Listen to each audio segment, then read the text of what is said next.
Hello दोस्तों, आज मैं एक छोटी सी कहानी सुनाने जा रहा हूँ जो आपकी लाइफ में बहुत बड़ी बदलाव ला सकती है। और इसलिए मैं कहना चाहूँगा कि आप वीडियो को 100% इन्वॉल्वमेंट के साथ देखिएगा और वीडियो को लास्ट तक ज़रूर देखिएगा। एक शहर के एक रेलवे स्टेशन पर एक भिखारी रहता था। वहाँ के आते जाते रेलगाड़ियों में बैठे यात्रियों से वो भीख मांगकर अपना गुजारा करता था। एक दिन जब वो भीख मांग रहा था तो उसने देखा एक लंबा सा व्यक्ति बैठा हुआ है, सूट बूट पहने। वो भिखारी सोचता है ये व्यक्ति बहुत अमीर लगता है, शायद उसे भीख मांगने पर अच्छा पैसा देगा। ये सोच के उसके पास भीख मांगने जाता है और वो लंबा व्यक्ति उसे देखता है और कहता है कि तुम केवल लोगों से मांगते ही रहते हो, क्या कभी किसी को कुछ देते भी हो? तो भिखारी बोलता है, साहब मैं एक भिखारी हूँ और मैं लोगों से केवल मांगता ही रहता हूँ, मेरे इतनी औकात कहाँ कि मैं किसी को कुछ दे सकूँ। तो लंबा व्यक्ति बोलता है, जब तुम किसी को कुछ दे नहीं सकते ना तो तुझे मांगने का भी कोई हक नहीं। और मैं एक व्यापार हूँ और मैं सिर्फ लेन देन पर ही विश्वास करता हूँ। अगर तुम्हारे पास मेरे लिए कुछ देने के लिए है तभी मैं तुझे बदले में दे सकता हूँ। इतना कहता है और वो अपना स्टेशन के पास पहुंचता है और ट्रेन से उतर के चला जाता है। लेकिन उस लंबे व्यक्ति के द्वारा कही गई बात उस भिखारी के दिल में उतर जाता है। उसे लगने लगता है कि शायद मुझे इसीलिए अधिक भीख नहीं मिलते क्योंकि मैं लोगों को भीख के बदले कुछ दे नहीं पाता। लेकिन मैं एक भिखारी हूँ, लोगों को क्या दे सकता हूँ? लेकिन मैं कब तक लोगों से मांगता रहूँगा? इस तरह का उसके मन में प्रश्न चलता है। लेकिन अब बहुत सोचने के बाद उसने डिसाइड करता है कि अब जो भी व्यक्ति उसे भीख देगा उसके बदले में ये भी अब उस व्यक्ति को कुछ ना कुछ ज़रूर देगा। लेकिन ये डिसाइड तो कर लेता है, लेकिन उसके मन में ये प्रश्न चल रहा होता है कि वो खुद एक भिखारी है तो किसी को क्या दे सकता है। ये सोचते सोचते 2 दिन निकल जाते हैं, लेकिन इस प्रश्न का कोई उत्तर नहीं मिलता है। तीसरे दिन जब वो स्टेशन के पास बैठा हुआ होता है तब उसकी नज़र कुछ फूलों पर पड़ती है जो स्टेशन के आसपास खिल रहे होते हैं। और वो सोचता है क्यों ना मैं लोगों को भीख के बदले कुछ फूल दिया करूं। और उनका ये विचार उन्हें बहुत अच्छा लगता है और वहाँ से कुछ फूल तोड़ के ले जाता है। और अब ट्रेन में भीख मांगने जाता है। अब जो भी व्यक्ति ऐसे भीख देते हैं तो उसके बदले में ये भी फूल देता है। अब लोग इस फूल को खुशी के साथ अपने पास रख लेते हैं। अब रोज भिखारी वहाँ से फूल तोड़ के लाता और जो लोग उसके लिए भीख देते थे उसके लिए बांट देता था, उन लोगों के लिए बांट देता था। अब रोज ऐसा ही करता है। उसने कुछ ही दिनों ने महसूस किया कि अब उसे बहुत अधिक लोग भीख देने लगे हैं। लेकिन अब रोज फूल तोड़ता और लाता, लेकिन जब फूल बांटते बांटते ख़त्म हो जाता था तो उसे भीख भी नहीं मिलता था। और इसी तरह चलता रहा।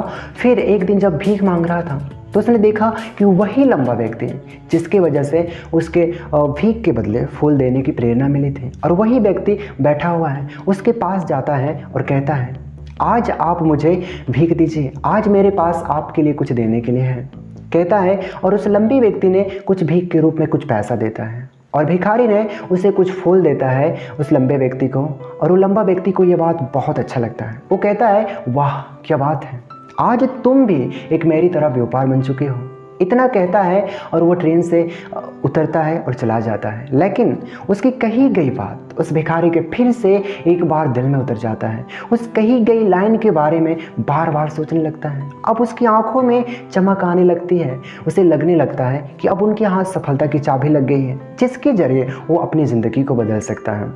वह ट्रेन से उतरता है और उत्साहित होकर आसमान की तरफ देखकर चिल्लाता है, मैं एक भिखारी नहीं हूँ, मैं एक व्यापार हूँ और मैं लंबे इंसान के जैसा बन सकता हूँ, मैं सफल इंसान बन सकता हूँ।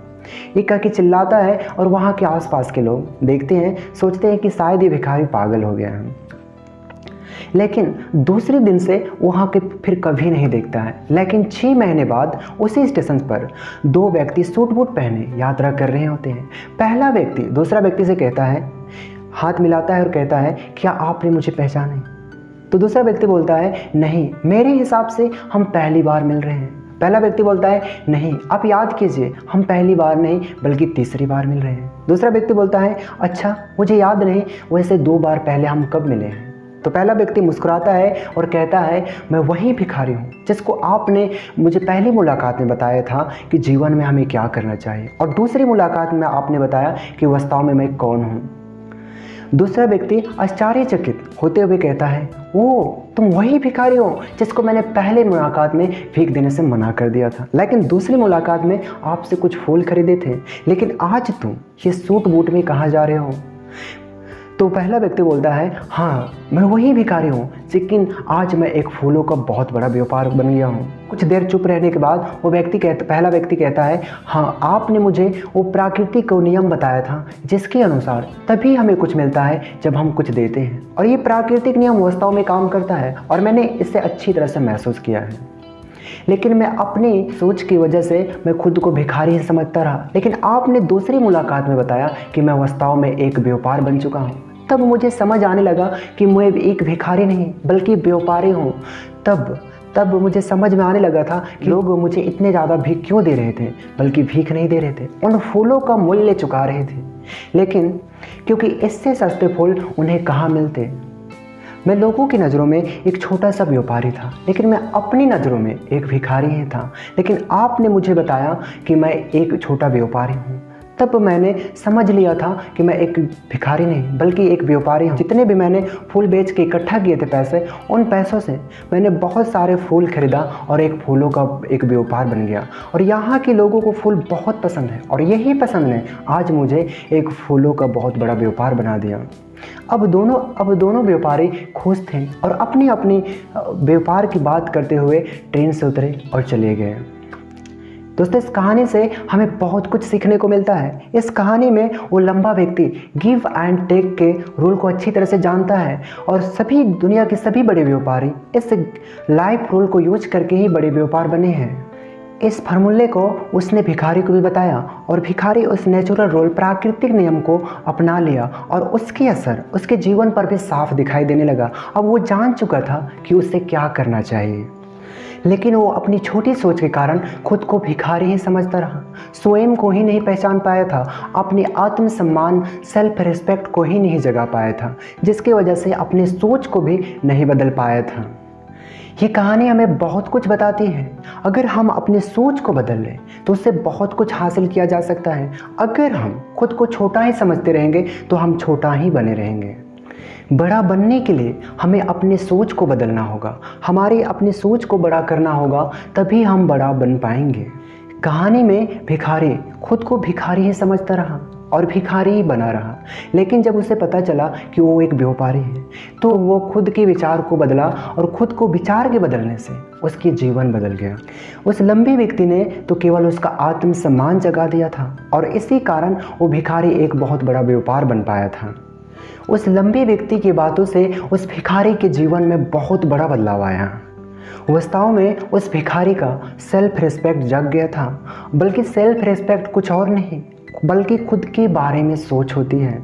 आप भी इस प्राकृतिक नियम को सीखिए और आप भी अपने आत्मसम्मान को जागृत कीजिए, अपनी सोच को बदलिए और उसे आप बहुत बड़ा बनाइए। ऐसा करके तो देखिए, आप पाएंगे कि आपका जीवन बदल चुका है तथा पहाड़ के आप सबसे ऊपर खड़े हैं और उस पहाड़ का नाम है सक्सेस। कहानी कैसे लगा कमेंट के थ्रू आप जवाब दे सकते हैं।